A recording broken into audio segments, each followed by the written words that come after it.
یہ بغداد شہر کے چوراہوں میں سے ایک چوراہے کا منظر ہے، جہاں شہر بھر کا غریب اور دہاڑی دار مزدور طبقہ اپنے خاندان کے پیٹ کی آگ بجھانے کے لیے بھیڑ جمائے رہتا تھا۔ اسی شہر بغداد میں ایک امیر شخص رہتا تھا جس کا نام قاسم تھا۔ قاسم کو گاہے بگاہے کام کروانے کے لیے کسی نہ کسی دہاڑی دار مزدور کی ضرورت رہتی تھی۔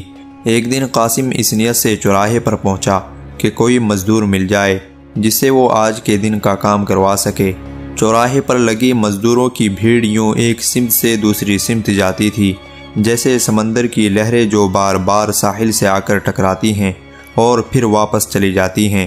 جیسے ہی کوئی دولت مند کسی مزدور کی تلاش میں آتا، چوراہے سے ایک بڑھ کر ایک اونچی آواز آتی کہ جناب میں حاضر ہوں، میں حاضر ہوں۔ قاسم کو چوراہے پر مزدوروں کی اس حالت پر بڑا ترس آیا، مگر ساتھ ہی اسے تعجب بھی بہت ہوا، کیونکہ مزدوروں کی اس بھیڑ میں ایک ایسا مزدور بھی تھا جو بالکل چپ چاپ ایک جگہ اکیلا بیٹھا ہوا تھا۔ چہرے سے معلوم ہوتا تھا کہ یہ بالکل پر یقین ہے کہ اس کا خریدار خود اس کے پاس چل کر آئے گا۔ قاسم سیدھا اس نوجوان کے پاس گیا اور کہنے لگا کہ کیا تمہیں کام کی ضرورت ہے؟ نوجوان بولا، میں آپ کا کام ضرور کروں گا۔ اگر میں اس چوراہے پر بیٹھا ہوں تو کام کے لیے ہی بیٹھا ہوں، مگر میں دہاڑی کے 60 درہم لوں گا، کیا آپ کو منظور ہے؟ قاسم حیران ہو کر بولا، 60 درہم؟ یہ تو بہت زیادہ ہیں، باقی مزدور تو صرف 5 درہم ہی لیتے ہیں۔ آخر تم ایسا کیا کرتے ہو کہ جس کے میں تمہیں 60 درہم دوں؟ نوجوان بولا، اگر آپ کو منظور نہیں تو 5 درہم والے مزدوروں کی بھرمار لگی ہوئی ہے، آپ انہی میں سے کسی کو لے جائیے۔ قاسم کو بڑا تجسس ہوا، پھر کچھ سوچ کر بولا، اچھا ٹھیک ہے، مجھے منظور ہے۔ نوجوان بولا، ذرا رکیے، میری کچھ شرائط بھی ہیں، ان کی منظوری کیے بغیر میں کبھی مزدوری پر نہیں جاتا۔ قاسم حیرت سے بولا، کیا کہا؟ اے نوجوان، شرطیں تو مالکوں کی ہوتی ہیں اور اس حساب سے شرطیں لگانے کا اصل حقدار میں ہوں۔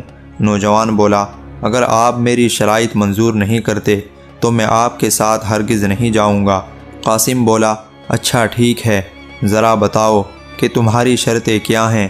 نوجوان بولا، میری پہلی شرط یہ ہے کہ میرے بارے میں آپ مجھ سے کوئی سوال نہیں کریں گے۔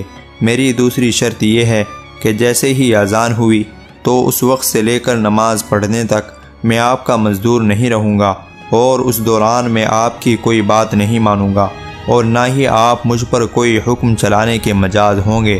میری تیسری شرط یہ ہے کہ اگر آپ نے مجھ سے کوئی سوال کیا تو میری مرضی ہوگی کہ میں آپ کے اس سوال کا جواب دوں یا نہ دوں۔ قاسم یہ سن کر مسکرا کر بولا، بڑے ہی انوکھے دہاڑی دار ہو ویسے، چلو مجھے یہ بھی منظور ہے، اب اپنا سامان لو اور کام پر چلو۔ چنانچہ قاسم اور وہ نوجوان چلتے چلتے قاسم کے گھر پہنچ گئے۔ نوجوان نے کام کرنا شروع کیا تو قاسم دیکھ کر حیران رہ گیا کہ جو کام ایک مزدور پورے دن میں کرتا ہے، اس نوجوان نے تو وہ کام صرف 3 گھنٹے میں ہی کر دیا ہے۔ قاسم نے اسے مزید کام پر لگایا اور خود کہیں باہر چلا گیا۔ مزدور صحن میں مٹی کھود رہا تھا کہ اچانک اذان کا وقت ہو گیا اور اذان کی آواز آنا شروع ہو گئی۔ مزدور نے کدال وہیں پھینکی اور وہاں سے جانے کے لیے قدم بڑھانے لگا۔ جب قاسم کے بیٹے نے دیکھا کہ مزدور مٹی کے ٹیلے صحن میں ہی چھوڑ کر جا رہا ہے تو اس نے کہا، اوئے ذرا رکو، اس مٹی کو تو برابر کرتے جاؤ۔ نوجوان بولا، خاموش، اس وقت میں تمہارے باپ کی بھی نہیں سنوں گا۔ جب اذان ہو جاتی ہے تو میں دنیا کا ہر کام بھول جاتا ہوں اور صرف اسی کی سنتا ہوں جو سب کچھ سننے اور جاننے والا ہے۔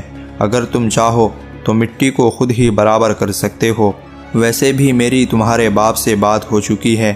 چنانچہ نوجوان نماز پڑھ کر واپس آیا اور دوبارہ کام پر لگ گیا۔ اتنے میں قاسم باہر سے واپس آیا اور نوجوان سے پوچھا، کیا میں تمہارے لیے کھانا لاؤں؟ نوجوان کہنے لگا کہ میں روزے سے ہوں۔ قاسم بہت حیران ہوا اور سوچنے لگا، ابھی تو رمضان شروع بھی نہیں ہوا اور یہ نوجوان نفلی روزے رکھ کر مزدوری کر رہا ہے۔ جب شام کا وقت ہونے لگا تو قاسم بولا، اے نوجوان، یہ لو تمہارے 60 درہم، ویسے تمہارا نام کیا ہے؟ نوجوان بولا، حضور، میں نے آپ سے کہا تھا کہ جس سوال کا جواب میں دینا نہ چاہوں آپ اس سے متعلق مجھ سے پوچھنے کا جواز نہیں رکھتے، لہٰذا میں آپ کے سوال کا جواب دینے سے قاصر ہوں۔ امید ہے آپ برا نہیں منائیں گے۔ اچھا، خدا حافظ۔ یہ کہہ کر وہ وہاں سے چل پڑا اور قاسم حیرت سے اسے دیکھتا رہا، مگر دل میں تجسس لیے جیسے تیسے اس نے رات گزاری اور اگلے روز دوبارہ چوراہے پر پہنچ گیا۔ ایک بار پھر مزدوروں کا جتھا اپنے دن بھر کے مالک کی تلاش میں شور برپا کر رہا تھا، مگر آج وہ نوجوان مزدور وہاں موجود نہیں تھا۔ قاسم نے دوسرے مزدوروں سے پوچھا تو ان میں سے ایک نے بتایا کہ حضور، وہ صرف پیر اور ہفتے والے دن ہی آتا ہے۔ یہ سننے کے بعد قاسم وہاں سے گھر کی طرف چل پڑا۔ ابھی وہ کچھ ہی دیر چلا ہوگا کہ ایک بوڑھے آدمی نے پیچھے سے آواز دی، بیٹا ذرا بات سنو۔ یہ ایک انتہائی ضعیف شخص کی آواز تھی جو بمشکل ہی چل پا رہا تھا۔ اس ضعیف شخص نے کہا کہ آپ مجھے کنویں والے درخت کے پاس چھوڑ دیں گے؟ قاسم بولا، جی ضرور چھوڑ دوں گا، مگر آپ وہاں کیوں جانا چاہتے ہیں؟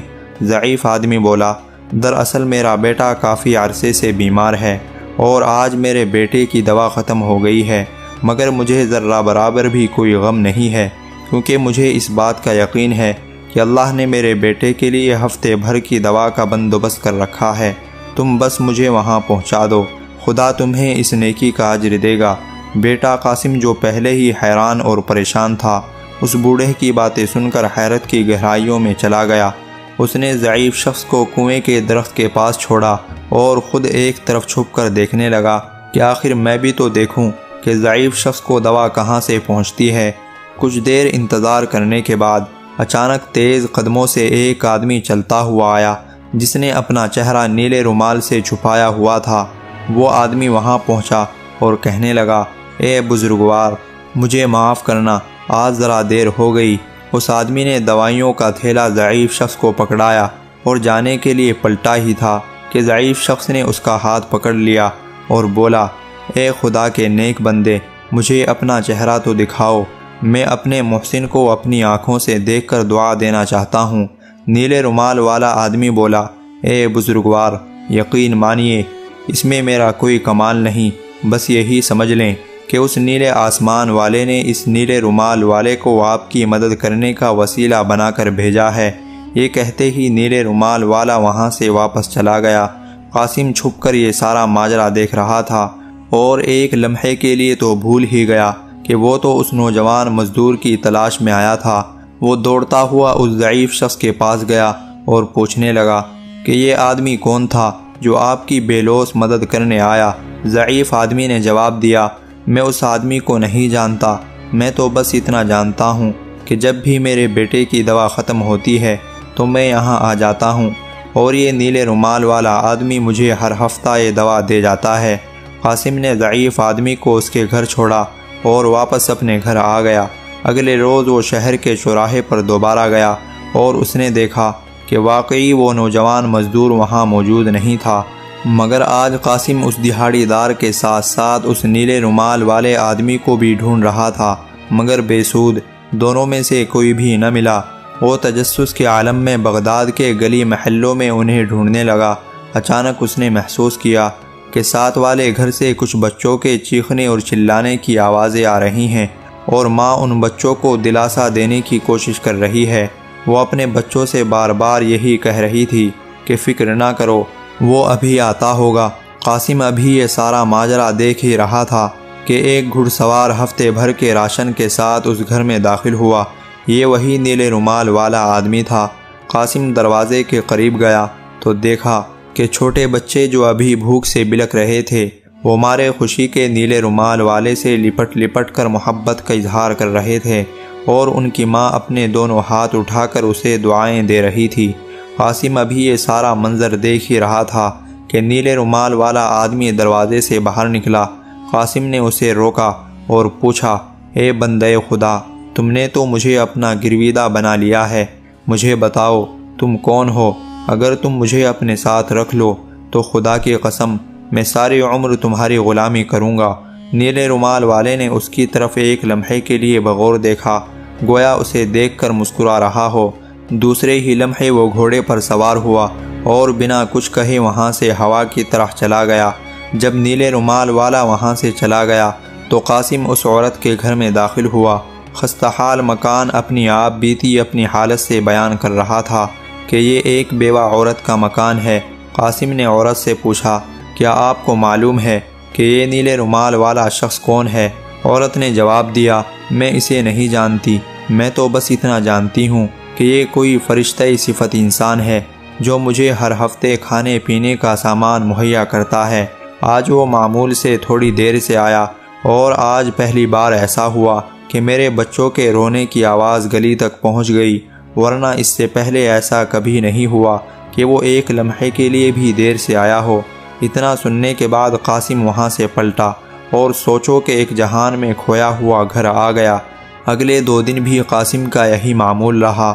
وہ بغداد کی گلیوں اور بازاروں میں اس دہاڑی دار اور نیلے رومال والے دونوں آدمیوں کو ڈھونڈتا رہا، مگر دونوں کا کہیں اتا پتہ نہ مل سکا۔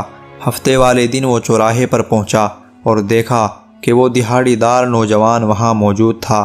قاسم سیدھا چلتا ہوا اس دہاڑی دار نوجوان کے پاس گیا اور کہنے لگا، میں نے تمہیں کہاں کہاں نہیں ڈھونڈا۔ باقی مزدوروں سے پوچھا تو انہوں نے بتایا کہ تم صرف پیر اور ہفتے والے دن ہی آتے ہو۔ چلو اب میرے ساتھ چلو، میں نے بھی ٹھان لی ہے، چاہے تم پیر کو آؤ یا ہفتے کو، کام تو میں تم سے ہی کرواؤں گا۔ نوجوان دہاڑی دار بولا، مگر میری شرطیں تو یاد ہیں نا؟ قاسم بولا، ہاں ہاں اچھی طرح یاد ہے۔ نوجوان دہاڑی دار بولا، مگر ہفتے والے دن میری معاوضے کی شرط بدل جاتی ہے۔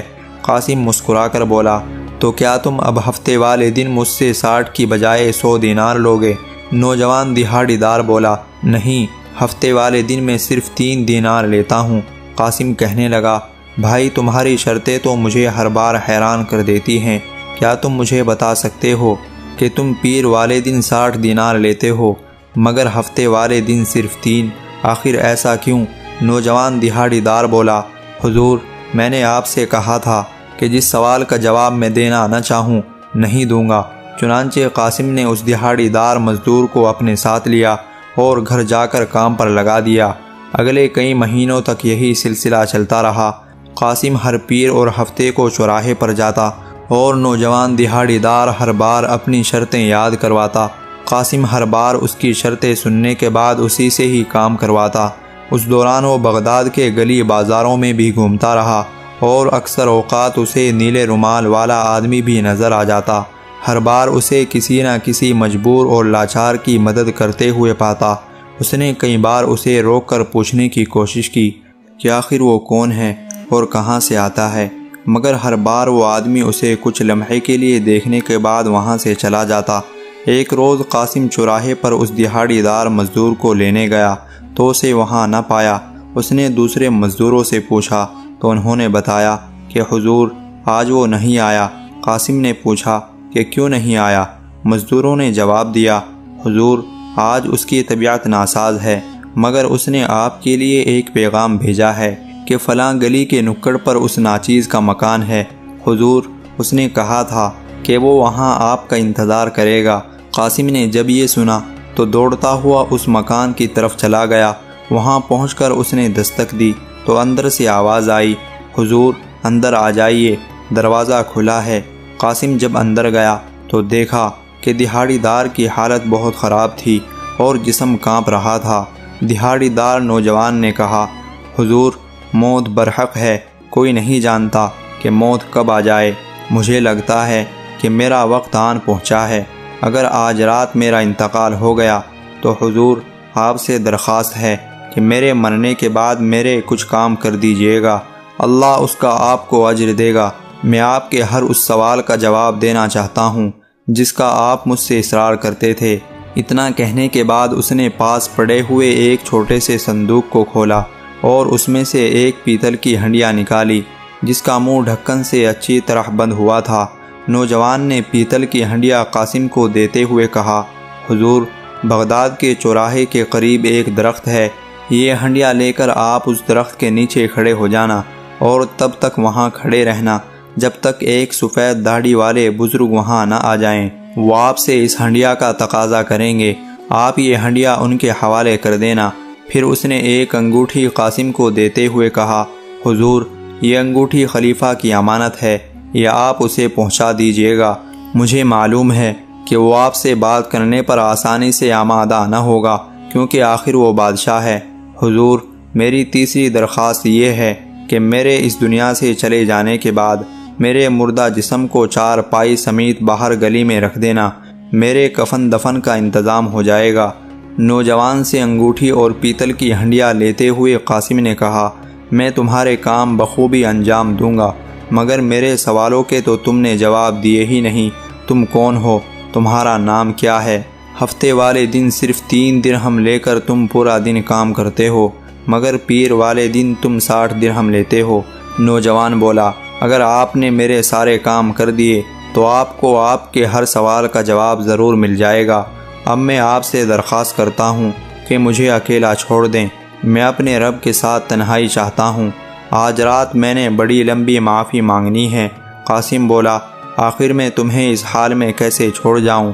مگر نوجوان کے اصرار کرنے کی وجہ سے قاسم نہ چاہتے ہوئے بھی وہاں سے آ گیا۔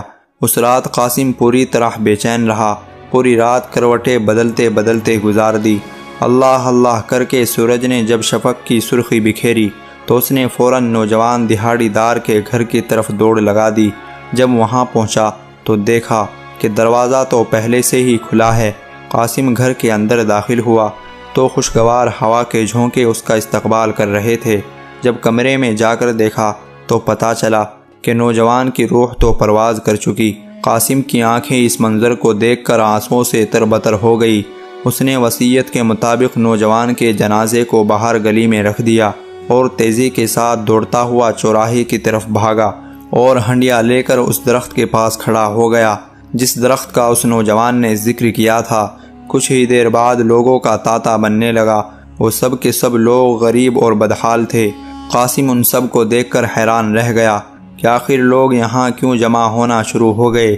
وہ سب کے سب افسردہ چہروں کے ساتھ اس پیتل کی ہنڈیا کو دیکھ رہے تھے۔ کچھ ہی دیر بعد ایک سفید داڑھی والے بزرگ وہاں آئے اور قاسم سے ہنڈیا لینے کے لیے ہاتھ آگے بڑھایا۔ قاسم نے ہنڈیا ان بزرگ کے حوالے کر دی۔ بزرگ نے پرنم آنکھوں سے ہنڈیا کو کھولا اور اس میں ہاتھ ڈال کر باہر نکالا تو ہاتھ میں ایک نیلا رومال موجود تھا اور اس میں سے 2 درہم کھن کھن کرتے ہوئے زمین پر گر پڑے۔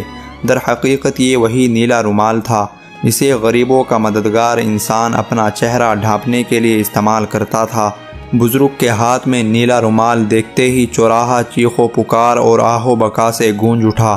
چوراہے پر کوئی بھی شخص ایسا نہ تھا جس کی آنکھوں میں آنسو نہ ہو۔ قاسم نے جب یہ سارا منظر دیکھا تو اپنے بہتے آنسوؤں کو روک نہ سکا۔ اس پر یہ راز کھل چکا تھا کہ وہی نوجوان دہاڑی دار دراصل نیلے رومال والا آدمی تھا۔ سفید داڑھی والے بزرگ نے قاسم کی طرف دیکھتے ہوئے کہا، تم صحیح سمجھے، یہ وہی اللہ والا نوجوان ہے جو ہفتے میں 2 دفعہ مزدوری کرتا تھا، پیر کو 60 درہم لے کر غریبوں کی مدد کرتا اور ہفتے کو جو 3 درہم لیتا تھا اس سے پورا ہفتہ خود گزارا کرتا تھا، اور جس دن بھی یہ فارغ ہوتا تھا یہ صرف اللہ کی یاد میں مشغول رہتا تھا۔ اور اس رومال میں سے نیچے گرنے والے 2 سکے جو تم نے دیکھے یہ وہ اپنے کفن دفن کے لیے چھوڑ گیا ہے۔ جن لوگوں کی وہ مدد کیا کرتا تھا ان سب کو اس نے بتا رکھا تھا کہ اگر کسی دن میں تمہاری مدد کے لیے نہ آؤں تو تم سب لوگ اس چوراہے پر اس درخت کے قریب اکٹھے ہو جانا۔ اگر تم لوگوں کو یہ ہنڈیا اور رومال مل گیا تو سمجھ جانا کہ میں اس دنیا سے چلا گیا ہوں۔ قاسم نے اس بزرگ سے پوچھا، مگر یہ نوجوان آخر تھا کون؟ کوئی اس کا والی وارث بھی تھا کہ نہیں؟ بزرگ نے جواب دیا، اس بات کا تو مجھے علم نہیں، مگر میں اتنا ضرور جانتا ہوں کہ آج بغداد میں بہت سارے گھروں کے چولہے نہیں جلیں گے، بہت سے بیماروں کو دوا دینے والا مسیحا نہیں ملے گا، کتنی بیواؤں کے بچے بھوک سے بلبلائیں گے، میں نہیں جانتا۔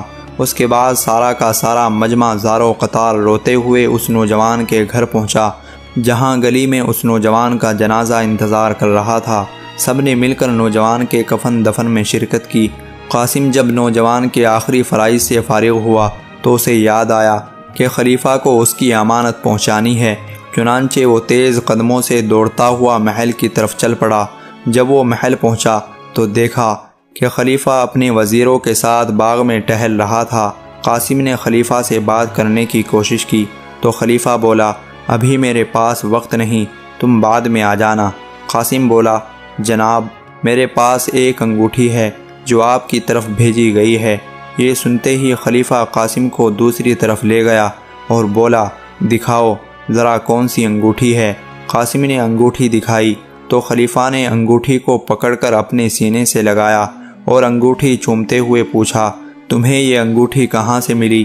تمہیں خدا کا واسطہ مجھے اس انگوٹھی والے کے پاس لے چلو۔ قاسم بولا، انگوٹھی والے کا تو انتقال ہو چکا ہے، آج ہی بغداد بھر کے جم غفیر نے اسے دفنایا ہے۔ یہ سنتے ہی خلیفہ دہاڑے مار مار کر رونے لگا اور قاسم سے کہا کہ مجھے اس کی قبر پر لے چلو۔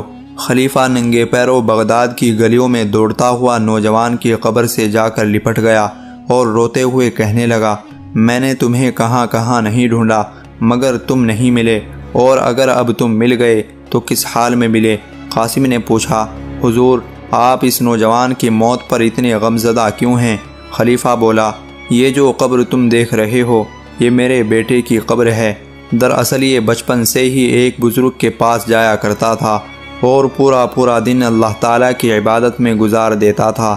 اس نے مجھے کتنی بار سمجھایا کہ میں دنیا کے مال و اسباب کے پیچھے نہ بھاگوں۔ کئی بار اس نے مجھے تاکید کی کہ اگر میں یوں ہی دنیا کا مال و اسباب جمع کرتا رہا تو وہ مجھے چھوڑ کر چلا جائے گا۔ یہ کہتا تھا، ابا حضور اتنے گناہ مت کمائیے، اس کا بعد میں حساب نہ دیا جا سکے، مگر میں نے اس کی ایک نہ سنی۔ لوگ اپنی اولاد کو سمجھاتے ہیں مگر یہاں اولاد اپنے والدین کو سمجھا رہی تھی، مگر افسوس ہے مجھ پہ، میں نے اس کی ایک نہ سنی، پھر مجھے بھی اس کی سزا ملی اور اس نے مجھ سے منہ پھیر لیا اور مجھے ہمیشہ کے لیے چھوڑ کر چلا گیا اور غربا کی طرح زندگی گزارنے لگا۔ اس کے بعد خلیفہ کافی عرصے تک اس نیک بزرگ کو ڈھونڈتا رہا اور آخر کار اسی چوراہے پر اس درخت کے پاس ان بزرگ کو کھڑے پایا۔ خلیفہ نے بزرگ کے قدموں میں گر کر سچے دل سے توبہ کی۔ اس نے ان بزرگ سے کہا کہ لائیے وہ نیلا رومال مجھے دیجیے، آج کے بعد میرا بیٹا جو کام چھوڑ گیا تھا میں خود اسے جاری رکھوں گا۔ میں وعدہ کرتا ہوں کہ یہ نیلا رومال میں خود اپنے چہرے پر لپیٹوں گا اور ایک ایک غریب کے گھر جا کر اس کی مدد کروں گا۔ دوستو میں امید کرتا ہوں کہ آپ کو آج کی یہ ویڈیو پسند آئی ہوگی۔ اگر پسند آئی ہے تو کمنٹ باکس میں اپنی رائے کا اظہار ضرور کرنا، اور اپنی پسندیدگی کا اظہار کرنے کا دوسرا خوبصورت طریقہ یہ بھی ہے کہ آپ ہماری ویڈیو کو لائک اور چینل کو سبسکرائب ضرور کریں۔ ویڈیو دیکھنے کا بہت بہت شکریہ۔